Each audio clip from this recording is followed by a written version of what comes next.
বাংলাদেশের রাজনীতির পটভূমিতে যখন বড় ধরনের পরিবর্তনের স্রোত বইছে, তখনও বহু মানুষ আটকে আছেন অতীতের ভালোবাসা আর আবেগের ঘূর্ণিপাকে। সাম্প্রতিক সময়ে আওয়ামী লীগের উপর নিষেধাজ্ঞা জারি হওয়ার পরও দেশের নানা অঞ্চলে ভোটারদের মুখে মুখে একটি নাম, আওয়ামী লীগ। তারা বলছেন, নৌকা না থাকলে কেন্দ্রে যাব না, শেখ হাসিনা আসলেই ভোট দেব, কিংবা আওয়ামী লীগ না থাকলে নির্বাচন মানি না। এমন প্রতিক্রিয়া কেবল রাজনৈতিক আনুগত্যের নয়, বরং তা এক গভীর আবেগ ও আত্মপরিচয়ের বহিঃপ্রকাশ। রাজনৈতিক বিশ্লেষকরা বলছেন, এটি এক প্রকার স্মৃতি নির্ভর রাজনৈতিক ভালোবাসা। কারণ আওয়ামী লীগ কেবল একটি দল নয়, এই দলের সাথে অনেকের জীবনের উন্নয়ন, নিরাপত্তা, এমনকি পরিচয় জড়িয়ে আছে। আমি গরিব, শেখ হাসিনা গরিবদের পাশে ছিল, এমন বক্তব্য এ প্রজন্মের সাধারণ ভোটারদের মুখে। কিন্তু বাস্তবতা হলো, বর্তমানে আওয়ামী লীগ নিষিদ্ধ।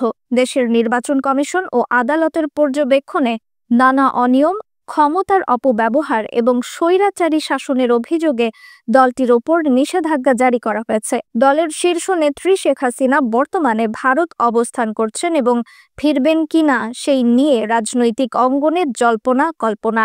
এই বাস্তবতা সত্ত্বেও আওয়ামী লীগের জন্য সাধারণ মানুষের আবেগ যেন থেমে নেই। গ্রামের বৃদ্ধ, শহরের রিকশা চালক, কলেজ পড়ুয়া তরুণ, সবার কণ্ঠে আওয়ামী লীগের প্রতি এক ধরনের বিশ্বাস।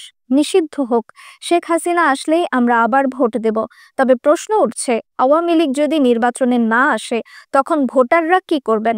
অনেকে বলছেন, যে সরকার আসবে তাকেই ভোট দেব। আবার কেউ কেউ বলছেন, আমি কেন্দ্রে যাব না, অপেক্ষা করব শেখ হাসিনার জন্য। এই মনোভাবের পেছনে একদিকে রাজনৈতিক নিঃসঙ্গতা, অন্যদিকে এক নায়কতান্ত্রিক ভালোবাসার ছায়া দেখা যায়। এই অবস্থান কি গণতন্ত্রের জন্য সুখবর নাকি বিপদ সংকেত, তা নিয়ে আলোচনা চলছে। কিন্তু একটি বিষয় নিশ্চিত, রাজনীতি শুধু ক্ষমতার খেলা নয়, তা মানুষের আবেগ, পরিচয় ও বিশ্বাসেরও জায়গা। নিষিদ্ধ হলেও আওয়ামী লীগ এখনও কারো কারো হৃদয়ে বহমান। শেখ হাসিনা না ফিরলেও তার বিশ্বাসীরা এখনও কেন্দ্রে যাবেন না।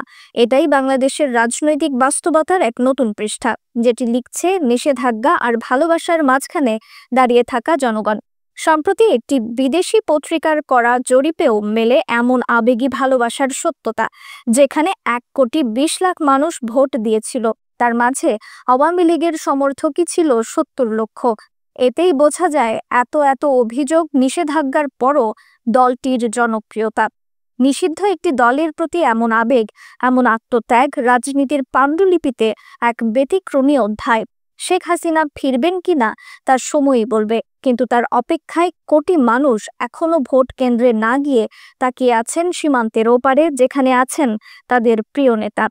রিফাত আর ইসলাম, দ্য পলিটিক্স টুডে।